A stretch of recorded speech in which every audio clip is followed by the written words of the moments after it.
근대국가 수립운동과 국권 수호운동. 안녕하세요. 웅곡중학교 3학년 여러분. 오랜 온라인 수업으로 인해 많이 지치고 학교에 등교하고 싶진 않은가요? 어서 빨리 학교에 여러분들과 직접 만나 수업하고 싶네요. 지금까지 조선이라는 나라가 어떻게 일본과 서양 세력에게 문호를 개방하게 되었고, 또 그 과정에서 조선 사회 내부에서 나타난 어려움과 그 갈등이 무엇인지에 대해 알아보았습니다. 이번 시간에는 근대개혁운동의 전개 그 두 번째 시간으로서 조선이라는 전 근대적인 국가가 여러 가지 개혁을 통해 근대 국가로 나아가기 위해 벌였던 노력들과 이러한 노력들이 가지는 한계점, 역사적 의미에 대해 알아보는 시간을 갖도록 하겠습니다. 같이 한번 시작해 볼까요?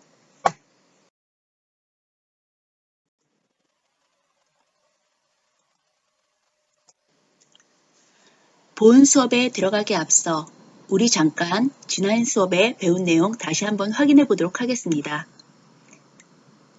개항 이후 조선 정부가 개화 정책을 추진하자 보수적 유생을 중심으로 성리학적 질서를 지키고 외세의 침략을 물리쳐야 한다라는 가운동이 일어났습니다. 여기서 가에 해당하는 말은 과연 어떤 말이 과에 들어갈 말인지 학생 여러분, 우리 함께 찾아보도록 할까요? 1. 동도서기 2. 위정척사 3. 중체서용. 학생 여러분, 어떠세요? 답을 쉽게 찾을 수 있었나요?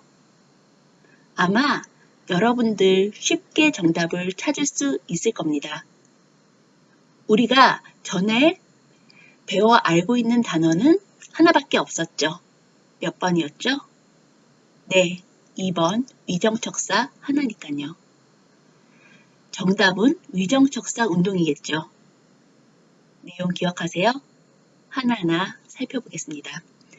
첫 번째 나온 동도서기. 여러분, 동도서기란 말 들어본 적 있나요? 아마 배운 단어인 것 같나요? 오늘 처음 보는 학생들이 많을 거예요. 오늘 우리가 수업을 통해 이 동도서기라는 단어에 대해서 알아보도록 합시다. 동도서기란 말은 우리가 동도와 서기로 나누어 볼 수 있는데요.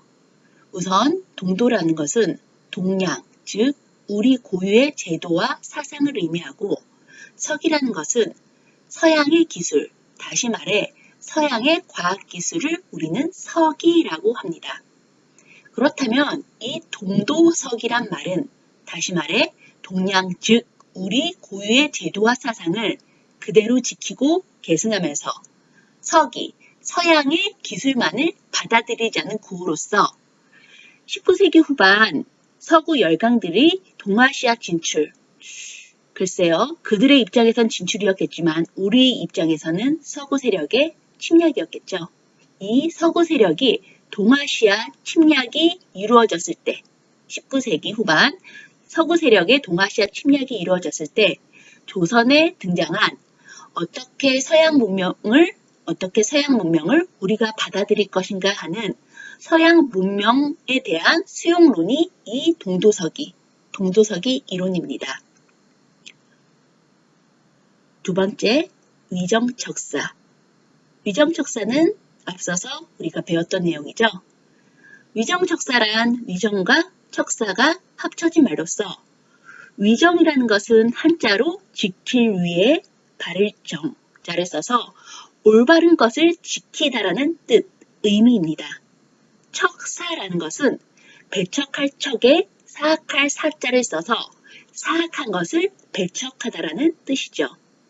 따라서 위정척사라는 것은 위에 이 위정과 척사가 합쳐진 말로써 올바르다라고 여겨지는 성리학과 성리학적 질서를 지키고 척사, 사악하다라고 여겨지는 성리학 이외의 모든 종교와 학문, 사상들을 배척하자라는 것으로서 이 위정척사 사상은 서양, 특히 서양과 같은 외세의 침략이 가속화되는 조선말 상황 속에서 시기별로 그 모습을 달리하여 대항하는 특징을 가지고 있었다라고 우리가 배웠을 겁니다. 이러한 위정척사는 우리의 것을 지키려고 하는 자주적인 성격을 띠고 있었지만 한편으로는 조선의 근대화를 위한 어떠한 대안이나 해법을 제시한 것이 아니라 조선 왕조의 전통적인 지배 질서를 유지하는데 그 목적이 있었다라는 한계점, 아쉬움이 남습니다. 세 번째, 중체서용.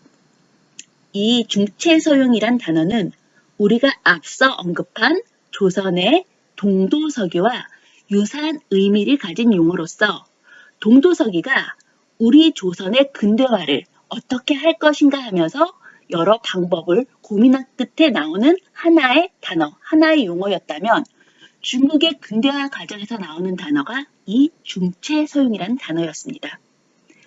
중체라는 것은요, 가운데쯤 중국 중에 몸체를 씁니다, 한자로. 따라서 중국을 몸체, 몸통으로 하고 서용, 선역서, 서양서 할 때 서쪽이고요. 그리고 쓸 용자, 이용하다 할 때 용자죠. 서용이라는 것은 서양을 이용한다라는 의미입니다. 다시 말해 중국을 몸체, 몸통으로 하고 서양을 이용한다라는 의미로 부국강명을 위해 중국의 전통을 그대로 유지한 채 서양의 기술만을 받아들이자는 뜻을 우리는 중체서용이라고 합니다. 이는 당시 중국 청나라의 근대운동을 양무운동이라고 하였는데요. 이 양무운동의 기본 슬로건이 이 중체서용이라고 여러분 기억하시면 될 것입니다. 어떠셨나요? 어렵지 않으셨죠? 그럼 본 수업 들어가 보도록 할까요?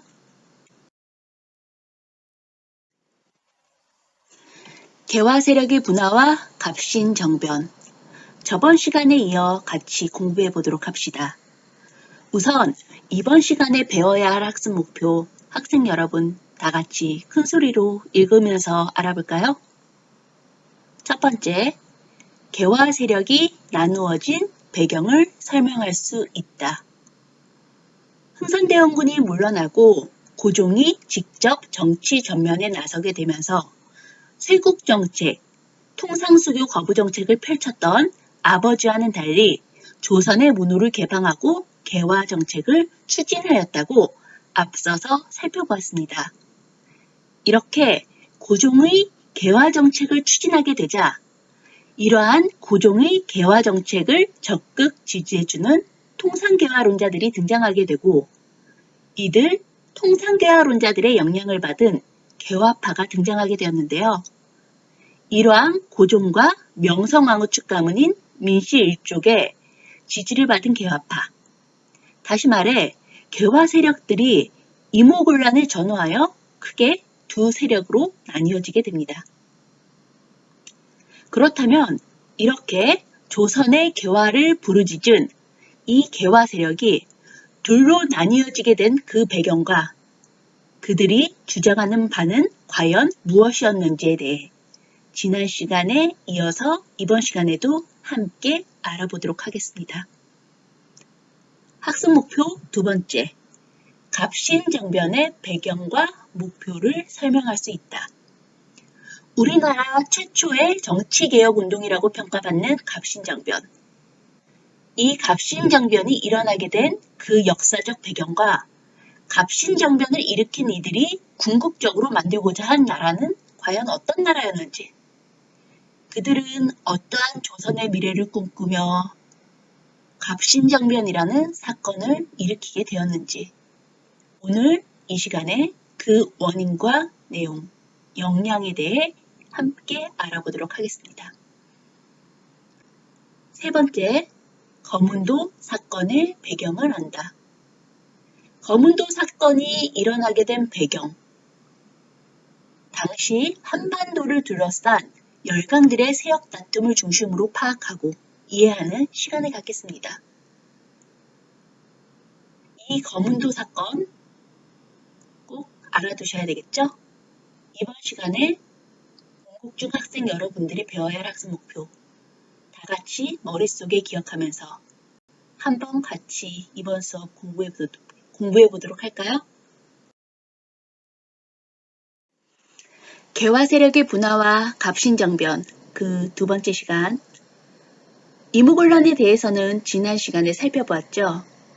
1882년 이모년, 구식군인들이 신식군대인 별기군에 비해 나중 대우와 차별에 반발하여 일으킨 폭동으로 이 이무곤란의 결과 정부의 개화 정책이 중단되고 이무곤란을 일으킨 구식군인들에 의해 흥선대원군이 추대되면서 흥선대원군이 일시적으로 다시 권력을 잡게 되었습니다. 구식군인에게 신변의 위협을 느낀 명성황후가 간신히 궁궐에서 빠져나와 자신의 면친척이 있는 지금의 충청도 충주, 장호원까지 도망가야 했으며 이러한 일련의 사건들이 청해에 의해서 진압이 되고 이 사건의 책임자로서 흥선대원군이 있다라고 생각한 청해에 의해 흥선대원군은 청나라에 납치되고 압송되게 됩니다. 청의 도움을 받아 명성황후와 그 집안인 민씨 일족들이 다시 권력을 잡는 데 성공하였는데요. 이렇게 권력을 다시 잡게 된 명성황후 측은 누구에게 의존하게 될까요? 당연히 청나라였겠죠. 이러한 이모곤란의 결과 청의 도움으로 권력을 다시 잡게 된 명성황후 측은 청나라에 더욱 정치적으로 의존하게 되고 청나라 또한 조선의 정치, 외교, 군사 등 각 방면에 있어서 청나라 사람들을 파견해서 조선에 대한 내정 간섭을 심화시키고 강화시켜가고 있는 시장이었습니다. 정치적으로는 이렇게 이무곤란 이후에 조선에 대한 청의 내정 간섭이 심해지고 있는 가운데 조선은 이무곤란의 결과 청나라와는 조청, 상민, 수륙 무역장정, 일본과는 제물포 조약을 체결하게 되었는데요.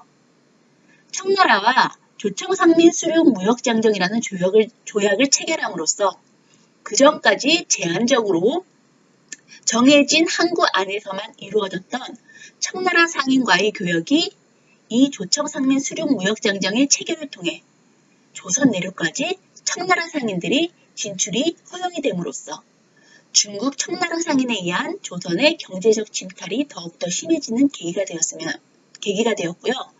중국 화교가 처음으로 우리나라에 진출하는 계기가 되었습니다. 한편 일본과는 이무곤란의 책임과 배상을 두고 조선과 일본 사이에 제물포 조약을 체결하게 되었는데요. 이 제물포 조약은 그 체결 과정에서부터 조선에게 굉장히 굴욕적인 것이었습니다.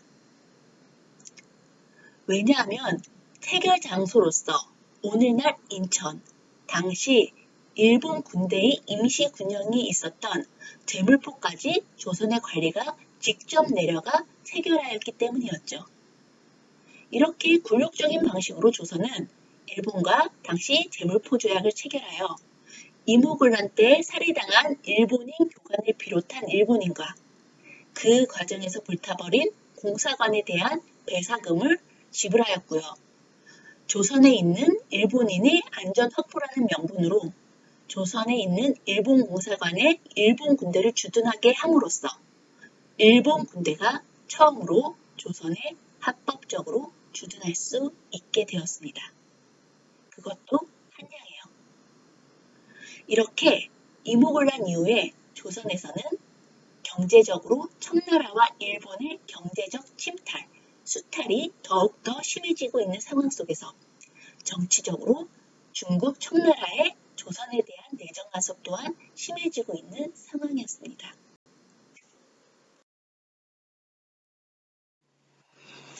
개화 세력의 분화와 갑신정변.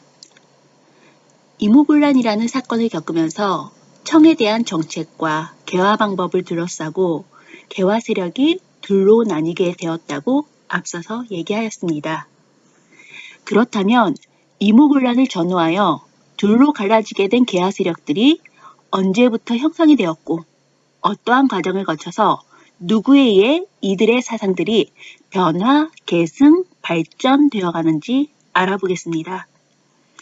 우리가 개화세력, 개화사상가라고 부르던 사람들의 그 시작은 북학파 실학자에서부터입니다. 북학파, 우리가 어디서 들어봤을까요? 그렇죠.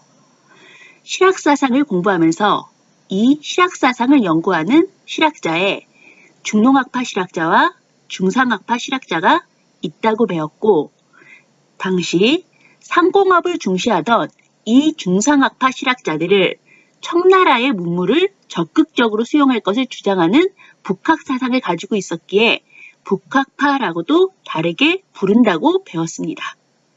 즉, 북학파는 중상학파 실학자의 별칭이었었지요. 이러한 홍대용, 박지원, 박재가와 같은 북학파 실학자들의 사상, 즉 북학사상을 발전적으로 계승하여 박규수, 오경석, 유홍기와 같은 사람들은 청해 문물을 수용하는 것과 같이 청해 문물을 수용하는 것과 같은 논리로 서양의 문물 또한 수용하자라고 주장하였습니다. 북학파 실학자 대표적인 박지원의 손자가 박규수로서 개화사상의 선구자였던 사실도 실학의 북학사상을 발전적으로 계승한 것이 개화사상임을 알려줍니다. 이렇게 개화사상의 선구자, 최초의 개화사상가로서 박규수, 오경석, 유홍기를 들 수 있는데요. 그중 박규수는 개화정책을 추진하는 젊은이들을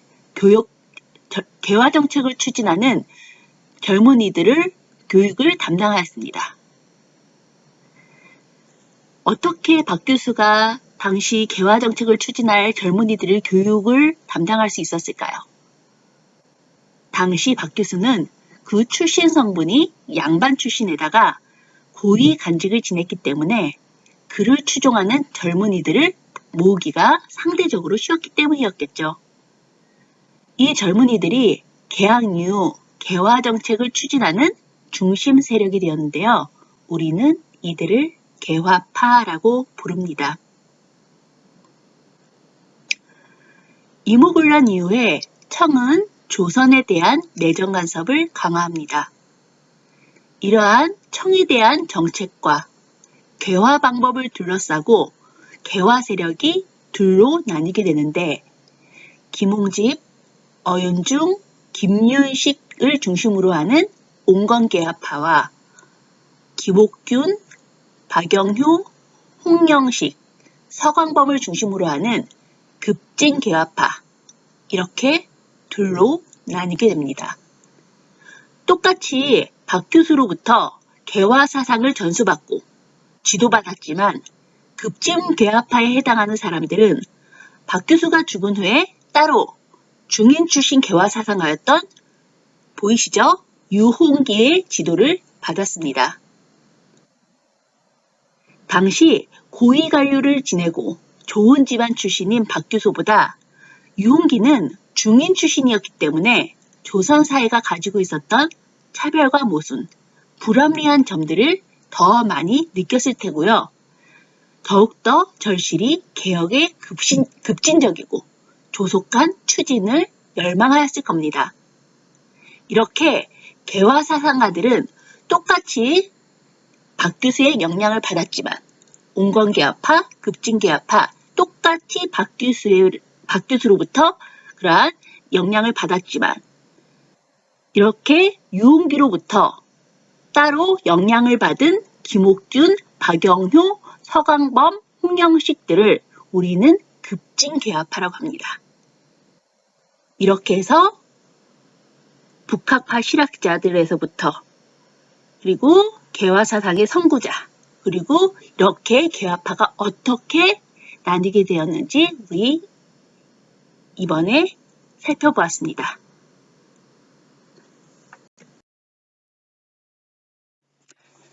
우리는 앞에서 북학파 실학사상이 어떻게 당시 개화 세력에게까지 연결되고 그들이 이모곤란을 전후하여 옹건개화파와 급진개화파로 나뉘게 되었는지 살펴보았습니다.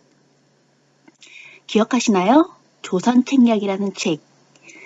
2차 수신사로 일본에 갔었던 김홍집에 의해 조선에 들어오게 되고 이 조선 책략을 고종이 읽어볼 것을 적극 장려하면서 전국에 유포되고 이에 대한 영향으로 서양 세력 중 제일 처음으로 미국과 조미, 수호 통상조약을 체결하고 수교를 하였다라고 우린 앞서서 배웠습니다. 이렇게 미국과 조선이 조미, 수호 통상조약이라는 조약을 체결한 이후에 각각 사절단을 파견하였는데요. 조선에서는 보빙사 혹은 보빙사절단이라는 이름으로 미국의 사절단을 파견하였습니다. 당시에는 비행기가 있었던 것도 아니고 당시 미국에 간다는 것은 쉬운 일이 아니었죠. 아무나 할 수 있는 일이 아니었겠죠. 당연히 이 보빙사로 파견된 자들은 당시 권력의 핵심에 있었던 젊은이들이었는데요. 그 권력의 핵심에 있었던 젊은이들, 우리는 그들을 이 한 장의 사진을 통해 직접 볼 수 있습니다. 사진 보이시나요? 지금 여러분과 함께 보고 있는 사진은 1883년 당시 조선이 미국에 파견한 보빙사절단의 사진으로 미국에 도착한 이후에 찍은 사진입니다. 사진에는 당시 권력의 핵심에 있던 젊은이이자 개화 세력의 사진이 보이는데요. 우리 한 명씩 알아보도록 할까요? 사진 왼쪽 첫 번째 보라색 동그라미 보이시나요? 확인하셨죠? 그 사진 왼쪽 첫 번째 보라색 동그라미는 홍영식이라는 사람입니다. 당시 영의정의 아들이었죠. 중간에 파란색 동그라미 보이시나요? 중간에 파란색 동그라미는 민영익이라는 사람입니다. 민영익, 성이 민씨인 거 보면 누구와 친한지, 누구와 친족인지 예상이 가시죠? 누구일 것 같나요? 네, 그렇습니다. 명성황후의 양동생으로서 15살에 15살에 입양된 민영익을 명성황후가 굉장히 친동생처럼 아꼈다고 합니다. 당시 23살 때 사진입니다. 오른쪽에서 두 번째 주황색 동그라미 보이시나요?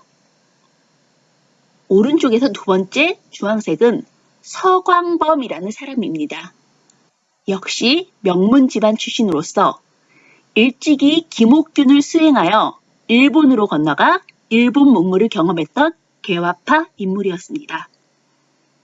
이렇게 사진에서는 급진개화파와 온건개화파가 모두 한데 모여 사이좋은 모습으로 사진을 찍고 있는데요. 이렇게 사이좋은 모습으로 사진에 담겨 있습니다. 이렇게 나라를 걱정하는 마음으로 같은 길을 걷던 이들이 갑신정면에서는 서로 적으로 맞서게 됩니다. 그들은 뜻을 모아 함께 조선의 개혁을 이룰 수는 없었을까요? 이들 온건개화파와 급진개화파들은 어떤 점에서 같은 길을 가지 못할 정도로 함께하지 못할 정도로 의견이 달랐는지 우리가 다음 장에서 한번 살펴보도록 합시다.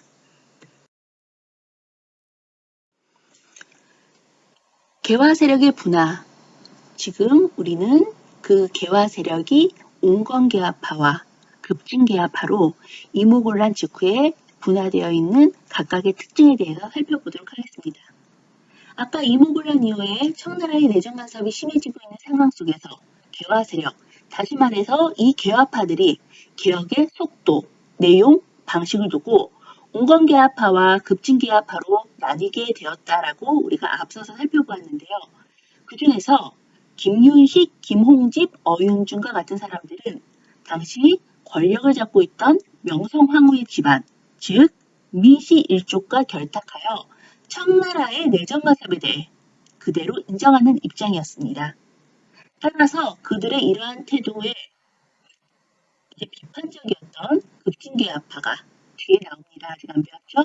이 급진계합파들은 이러한 청해 4대를 인정하는 온건계합파를 4대하는 당이라는 의미에서 4대당, 수구당이라고 비판하면서 자신들은 청해 독립적인 당이라는 의미로 독립당이라고 이렇게 별칭으로 부르기도 하였답니다. 이들 온건계합파들은 개화정책 추진에 있어서도 청해 양모운동을 조선의 근대화의 모델로 삼아야 한다라고 하면서 점진적인 개혁 정책을 추진하였습니다. 다시 말해 기존의 유교 질서를 그대로 유지한 채 서양의 기술을 수용하자라는 중국의 중체서용과 비슷한 의미의 동도서기론을 펼쳤고요. 그렇다면 급진개화파의 입장도 한번 같이 들어보도록 할까요?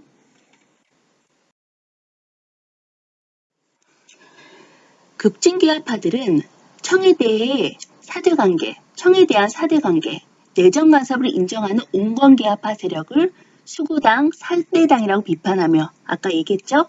이러한 수구당, 사대당이라고 비판하며 자신들은 중국의 독립적인 입장을 취한다라는 의미에서 독립당이라고 불렀습니다. 급진개화파의 또 다른 이름이 독립당이죠. 이들은 김옥균, 박영효, 홍영식, 서강범과 같은 사람으로 사진에 좀 보이죠?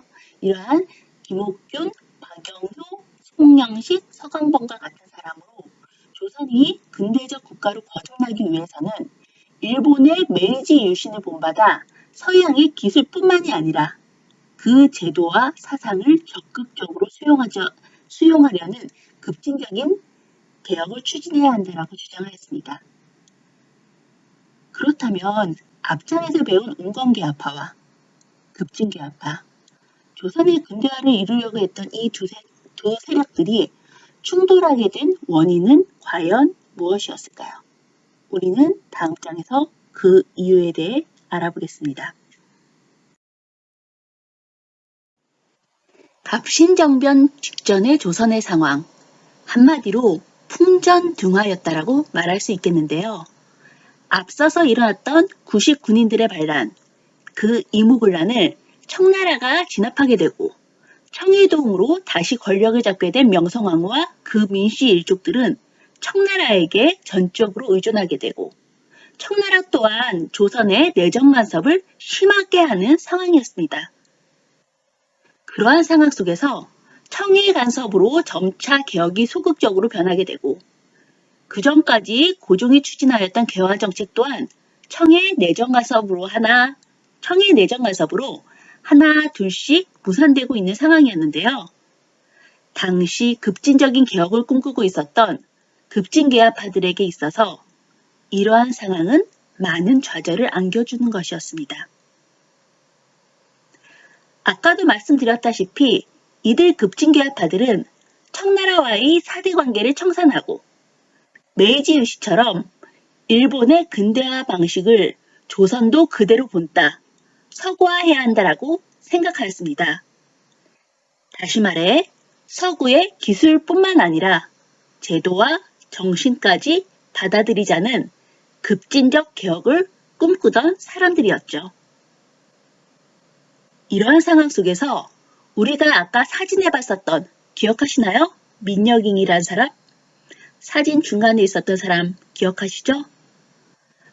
명성황후가 친동생처럼 아꼈던 조카이자 당시 명성황후의 총애를 등에 업고 당시 권력의 실세였던 민영익이 보빙사절단으로 미국에 다녀온 이후 일본보다는 미국을 본딴 개혁이 훨씬 조선에게 유용하겠다. 조선에게 훨씬 도움이 되겠다라고 생각하면서 일본의 메이지 유신을 본딴 일본식 개혁에 회의적이게 되면서 일본식 개혁 모델을 추진하였던 급진개화파와도 민여익은 점점 멀어지게 됩니다. 이무곤란 이후 청의 내정 간섭으로 인해 청으로부터 독립을 주장하는 이들 급진개화파들이 안 그래도 정치적으로 위축되는 상황 속에서 민영익이라는 권력의 실세와도 점점 멀어지게 되면서 더욱더 정치적 고립, 정치적 궁지에 몰리게 되자 이에 위기의식을 느낀 당시 급진개화파들은 이러한 상황을 모면하고 이러한 상황을 벗어나고 개혁을 좀 더 빠르게 적극적으로 추진하기 위해 고종에게 일본에 가서 차관을 도입해 오겠다라고 호언장담 큰 소리를 뻥뻥 치게 됩니다. 당시 조선은 근대화를 위해 여러 가지 개혁 정책을 추진하였고요. 이로 인해 조선은 많은 돈이 필요한 실정이었습니다. 이러한 개혁을 추진하는 데 필요한 돈을 급진개화파, 특히 그 중심 인물에 있었던 김옥균은 일본에 가서 돈을 빌려오겠다. 일본에 차관을 도입해서 근대화에 필요한 돈을 마련하겠다라고 고종에게 자신만만하게 큰 소리를 쳤는데요. 이러한 일본으로부터의 차관 도입이 실패하게 됩니다.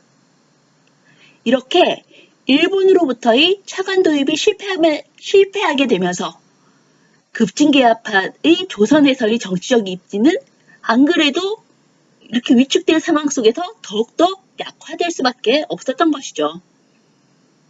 조선에서 이렇게 급진개화파 세력이 정치적으로 궁지에 몰린 상황 속에서 당시 조선 밖에서는 베트남에서 청나라와 프랑스가 전쟁을 벌이게 되었는데요. 이 청나라는 프랑스와의 전쟁을 치르기 위해 당시 조선, 오늘날 용산 있죠? 조선의 용산에 주둔하고 있던 청나라 군대의 절반가량을 빼어서 프랑스와의 전쟁에 데려가게 됩니다. 여기에다 당시 조선에 있던 일본 공사가 이 전쟁 소식을 접하고 김옥균에게 접근하여 김옥균을 비롯한 개화파 세력에게 군사적 지원을 약속하게 되죠. 이렇게 해서 충분히 승산이 있다라고 생각한 급진개화파들은 조선에 자신들이 꿈꾸던 급진적인 개혁을 온전하게 실행하기 위해 또 조선에 대한 자신의 위치와 지위를 다시 되찾기 위해 정변, 쿠데타를 일으키게 되는데요. 이것이 바로 갑신정변입니다. 우리는 그 갑신정변을 일으킨 주인공, 그 주역들을 사진 속에서 만나볼 수 있는데요. 같이 한번 볼까요? 사진 보이시죠? 사진에는 갑신정변을 일으킨 주역, 왼쪽에서부터 박영효, 서광범, 서재필, 김옥균을 확인할 수 있습니다. 당시 박영효는 철종의 사위, 서광범은 판서집안과 같은 명문가의 자제, 서재필은 과거에 급제하고 젊은 군인을 이끌고 있었던 미래가 창창한 젊은이, 그리고 김옥균은 안동김씨 집안, 또 여기에 사진에 없는 영의정 집안 출신이자 영의정 집안의 아들인 홍영식, 이런 사람들이 있었습니다. 어때요? 다 출신들이 화려하죠? 이들은 당시의 어린 나이에 미래가 창창한 조선의 금수저들이었습니다. 우리는 지금까지 급진개화파 사람들이 왜 갑신정변을 일으키게 되었는지 그 배경과 원인에 대해 살펴봤습니다. 그럼 다음 장에서 갑신정변이 일어나게 되는 과정에 대해서 한번 알아보겠습니다.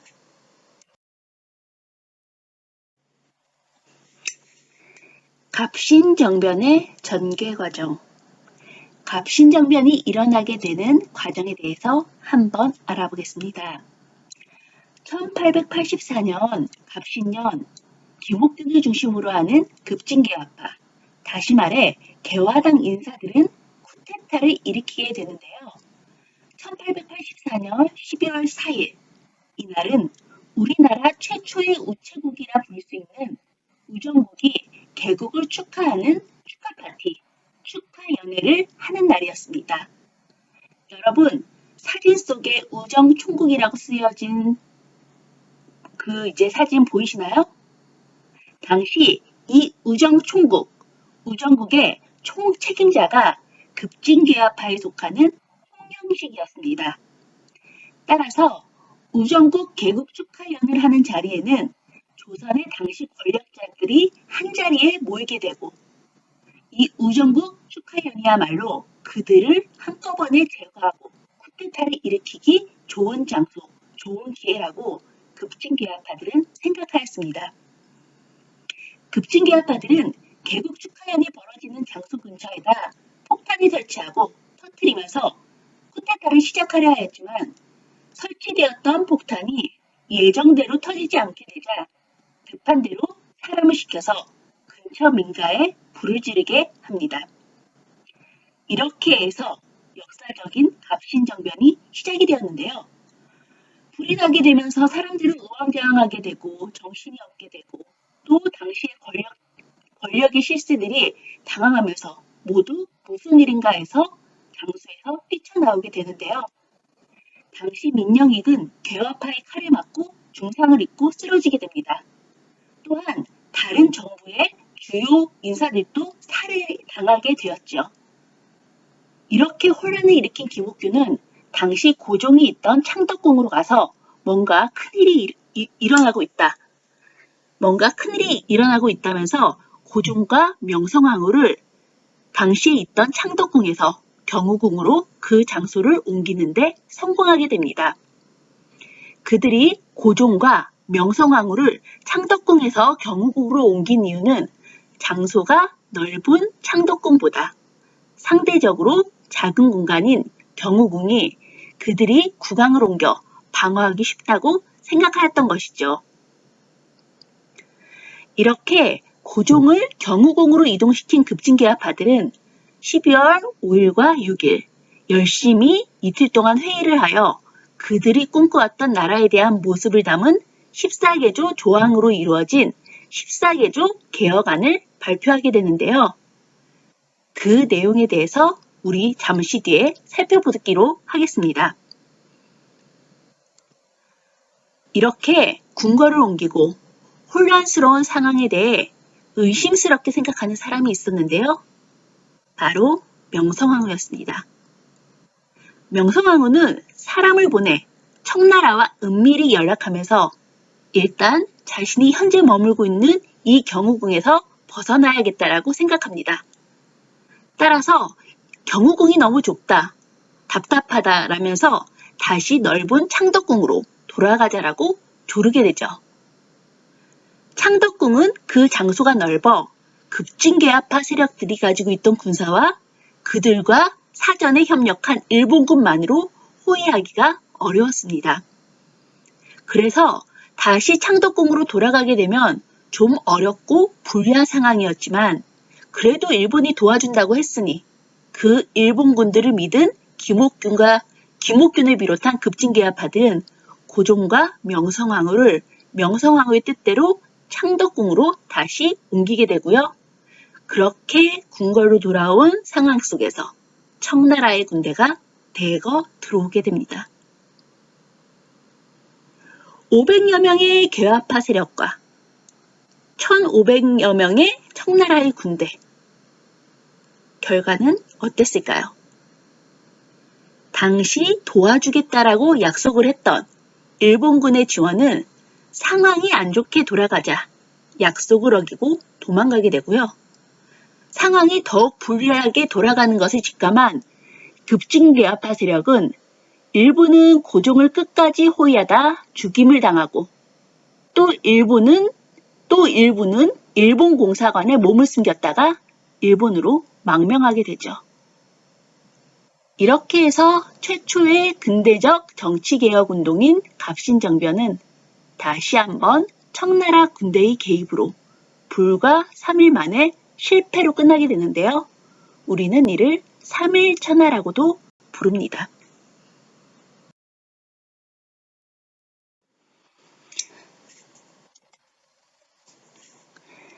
앞서서 얘기한 갑신정변의 전개 과정을 나타낸 지도입니다. 10월 17일 지금의 우체국의 전신인 우정총국에서 불을 지르며 역사적인 갑신정변이 일어나게 되는데요. 혼란한 틈을 타 고종에게 거짓 보고를 하고 급히 창덕궁에서 경우궁으로 고종을 피신시킵니다. 고종의 신변을 확보한 이들 급진개혁파 세력들은 10월 18일 오전 신정부 요인 명단을 발표하고요. 다음날 10월 19일 오전에 14개의 조항으로 이루어진 개혁안을 발표하게 되었죠. 하지만 당일 오후, 그러니까 10월 19일 오후에 청군의 공격으로 실패로 끝나게 되고 김옥균, 박영효, 서재필 등은 일본으로 망명하게 되고 그 가족들은 비참한 죽음을 맞이하게 되었죠. 이렇게 최초의 정치개혁운동인 갑신정변은 불과 3일 만에 허무하게 끝나게 됩니다. 하지만 이들의 개혁은 그 내용에 있어서 의미가 있었는데요. 그렇다면 이 갑신정변을 일으킨 급진개혁파들이 어떻게 조선 사회를 개혁하려 하였는지 그들이 작성한 개혁안을 통해서 한번 알아보도록 합시다. 급진개혁파 세력들이 갑신정변이라는 쿠데타를 통해 권력을 잡은 후 그들이 꿈꿔왔던 이상적 국가를 현실로 만들기 위한 개혁안을 작성하여 발표하게 되는데요. 우리는 이를 14개의 개혁 조항이 있다 하여 14개조 개혁안 혹은 14개조 개혁 정강이라고 부릅니다. 그렇다면 그 내용에 대해 하나하나 살펴보도록 할까요? 첫 번째, 이모군란 때 청에 잡혀간 대원군을 돌아오게 하며 청에 대하여 행하던 조공의 허례를 폐지한다. 우리는 여기서 급진개혁파 세력들이 청나라에 대한 사대관계, 청산과 자주권 확립을 주장하고 있다는 것을 알 수 있습니다. 또한 급진개혁파에게 있어서 조선의 개화를 반대하고 쇄국 정책을 펼쳤던 흥선대원군은 정치적 입장이 반대였던 정적이었지만 한나라의 국왕의 아버지, 즉 국부가 중국 청나라에 끌려가 볼모로 있는 모습은 자주적 국가의 모습과는 동떨어진 것이라 생각하여 흥선대원군을 조선으로 돌아올 것을 주장하였던 것이죠. 두 번째 볼까요? 두 번째, 문벌을 폐지하여 인민평등의 권리를 세우고 능력에 따라 관리를 임명한다. 이는 양반을 비롯한 전통적인 신분 제도를 폐지하여 근대 국가를 만들자는 내용입니다. 당시 갑신정변을 일으킨 중심 인물들은 모두 집안이 빵빵한 조선의 금수저들이었습니다. 그런데도 그들은 개혁안을 통해 자신이 누려왔던 그러한 문벌을 폐지할 것을 주장함으로써 자기 자신들 또한 개혁의 대상으로 삼았다는 것은 우리가 크게 평가해 줄 만한 것이라고 생각됩니다. 3. 토지와 관련된 조세제도를 개혁하여 관리의 부정을 막고 능력에 따라 관리를 임명한다. 다섯 번째, 국가에 해독을 끼치는 탐관오리를 벌한다.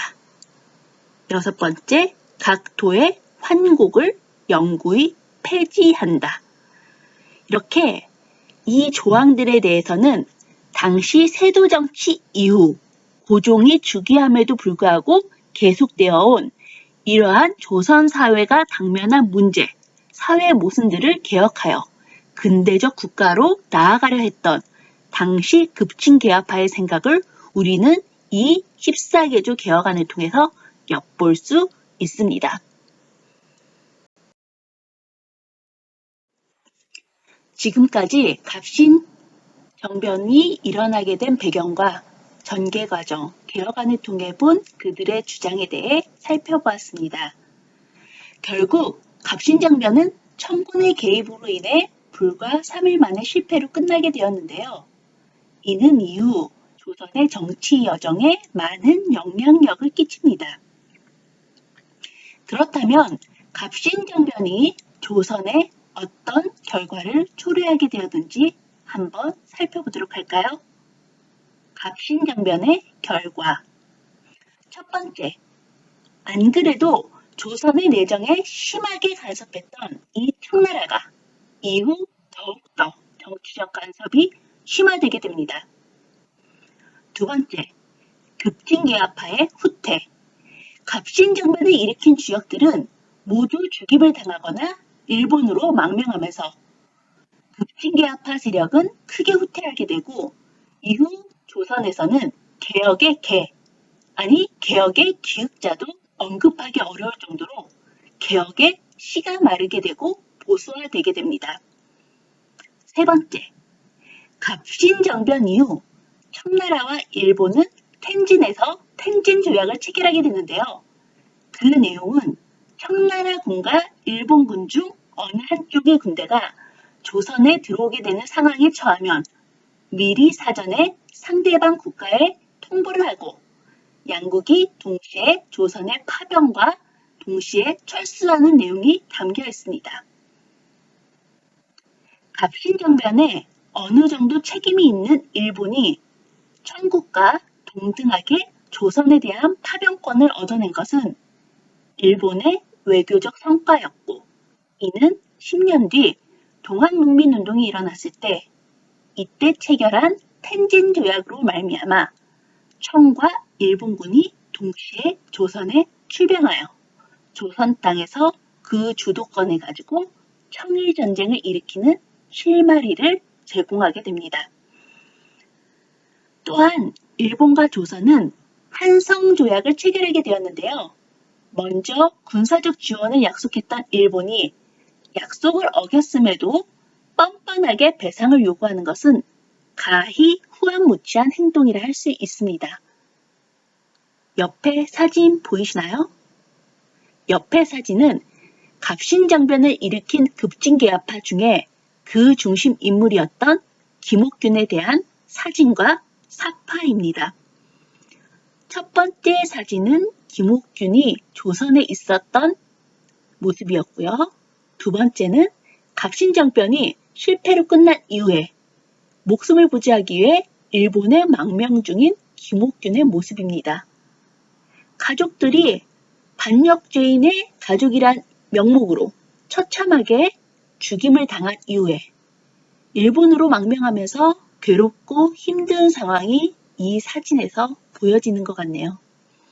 세 번째는 중국에서 살해당하고 조선에 그 시신이 들어와 김옥균의 관이 파헤쳐지고 그 목이 잘려 효수되고 대역죄인 옥균이란 팻말과 함께 조선 팔도에 돌아다니게 되는 그 사진입니다. 사파입니다. 사지가 능지처참되어 비참한 모습을 담고 있는 사파인데요. 사진도 찾아볼 수는 있지만 도저히 잔인해서 담지 못하겠더라고요. 조선의 개혁은 이렇게 김옥균의 처참한 최후처럼 조선에서 불씨를 잃게 됩니다. 그렇다면 왜 이렇게 갑신정변이 불과 3일 만에 허무하게 실패로 끝나게 되었는지 그 원인과 한계점에 대해 다음 장에서 알아보도록 하겠습니다. 그렇다면 이 갑신정변, 청군의 진압으로 인해서 3일 만에 끝난 3일천하 실패로 끝났는데요. 그렇다면 이러한 갑신정변 왜 실패로 끝났을까요? 갑신정변의 한계점 알아볼까요? 우선은 첫 번째, 구태의연한 정변 방식입니다. 국왕만 모시고 지키고 있으면 정변에 성공할 수 있다라고 생각한 이러한 구태의연한 정변 방식이 첫 번째 갑신정변의 한계점이었다라고 할 수 있죠. 여기에 민중은 없었습니다. 두 번째, 일본에게 의존하려고 했던 점이 갑신정변의 두 번째 한계점입니다. 이무군란 이후 영향력을 행사하려던 청을 제거하고 조선의 자주성을 확보하겠다라고 주장하면서 일본의 도움을 받으려고 했다는 점. 또한 일본에 의존하고 일본으로부터 그들 또한 자유롭지 못했다라는 점이 갑신정변의 두 번째 한계점입니다. 당시 조선 사람들은 전통적으로 일본을 많이 싫어합니다. 임진왜란도 있었고요. 많이 역사적으로 전통적으로 조선 사람들은 일본 사람들이 싫어합니다. 따라서 조선의 민중들이 청에 비해 일본을 많이 싫어했었고 이러한 일본을 등에 업은 급진 개혁파 세력들을 민중들은 지지하지 않았던 것이지요. 세 번째, 이 갑신정변이라는 쿠데타를 일으키는 방식에 있어서 당시 너무 급진적이었다는 거죠. 조선의 민중들은 당시 이 갑신정변을 백성들을 구하기 위한 그러한 이제 정치 개혁이었다라고 생각하지 않고 영모 사건이라고 판단하였습니다. 그리고 당시 이러한 갑신정변을 일으켰던 그러한 이제 개화당 세력들의 나이가 거의 20살 전후였기 때문에 혈기 어린 그러한 시기로 봤던 것이죠. 네 번째, 백성과 관료들의 지지를 얻지 못해서 갑신정변은 실패로 끝났습니다. 갑신정변을 일으킨 이 급진 개화파 세력들은 당시 조선에 잘나가는 금수저 출신이었습니다. 당시 민중들이 진정으로 원하는 것이 무엇인지 제대로 헤아리지 못했습니다. 당시 민중들이 진정으로 원하는 것은 먹을거리였습니다.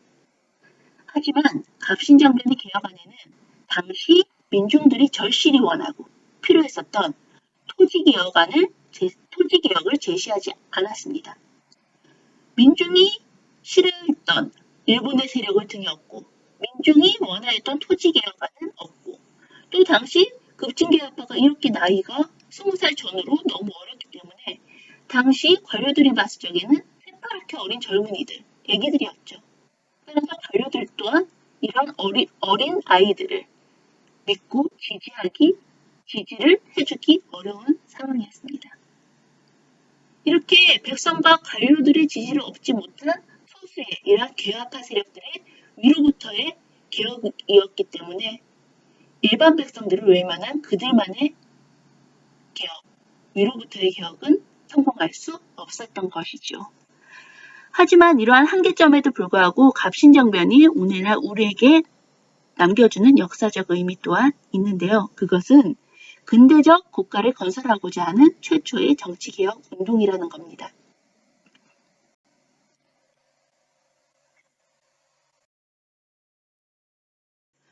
열강의 대립과 거문도 사건, 조선을 둘러싼 열강의 대립. 우리는 갑신정변 이후 조선이 일본과 한성조약, 청과 일본 사이의 텐진조약을 체결하면서 청과 일본의 대립이 더욱 격화되었다는 것을 우리는 알 수 있었습니다. 조선의 주도권을 두고서 이렇게 청과 일본이 첨예하게 대립하고 있었죠. 이러한 상황 속에서 당시 러시아가 조선과 새롭게 이제 수교를 하고 부동항 얼지 않는 항구를 얻기 위해 남쪽으로 진출하려는 투기 남진 정책을 실시하게 되자 러시아의 남하를 막기 위해 영국은 조선의 거문도를 약 3년간 불법적으로 점령한 사건을 일으켰는데요. 우리는 이를 거문도 사건이라고 합니다. 지도에서 거문도 보이시죠? 남해 쪽에.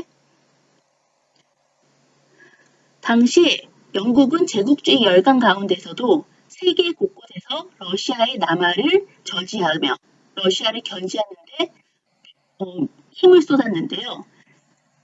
당시 영국은 러시아로부터 침략 의사가 없음을 약속받고 물러나긴 하였지만 이는 조선의 자주권을 크게 손상시킨 사건이었습니다.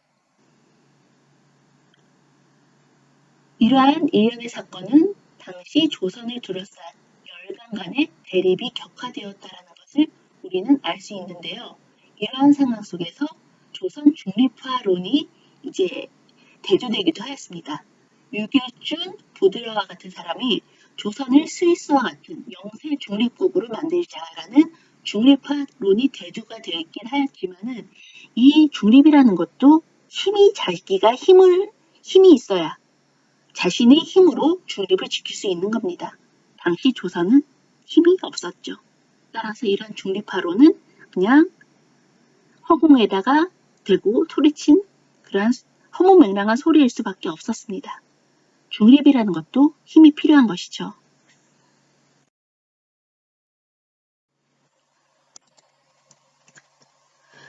스스로 정리하기 한번 같이 풀어볼까요? 다음 문장이 맞으면 O, 틀리면 X를 해보자. 첫 번째, 김홍직, 김용식, 어윤중 등은 일본의 메이지 유신을 본받아 서양의 기술뿐 아니라 정치 제도와 사상까지 받아들이려고 하였다. O일까요? X일까요? 답은 X입니다. 김홍집, 김윤식, 어윤중은 급진개화파가 아니라 온건개화파로서 이들은 일본의 메이지 유신이 아니라 청의 양무운동을 본받아서 온건한 방식의 점진적 방식의 그러한 조선의 개혁을 추진하였었죠. 일본의 메이지 유신을 본받아 서양의 기술과 정치제도, 사상을 받아들이려고 했던 것은 급진개화파들이었습니다. 답은 X였죠. 두 번째, 김옥균, 박영효, 홍영식 등은 청으로부터의 자주 독립을 이루려는 것을 중요하다고 생각했다. 그렇죠. 김옥균, 박영효, 홍영식 등은 청으로부터의 자주 독립을 주장하면서 독립당이라고 별칭적으로 부르기도 하였습니다. 급진개화파들을. 답은 O죠. 세 번째, 영국은 러시아의 세력 확장을 막기 위해 조선의 영토인 거문도를 약 3년간 불법적으로 점령한 거문도 사건을 일으켰는데요. 이것은 맞는 얘기였죠? 답은 O입니다. 스스로 정리하기 여러분도 다 정리하셨나요?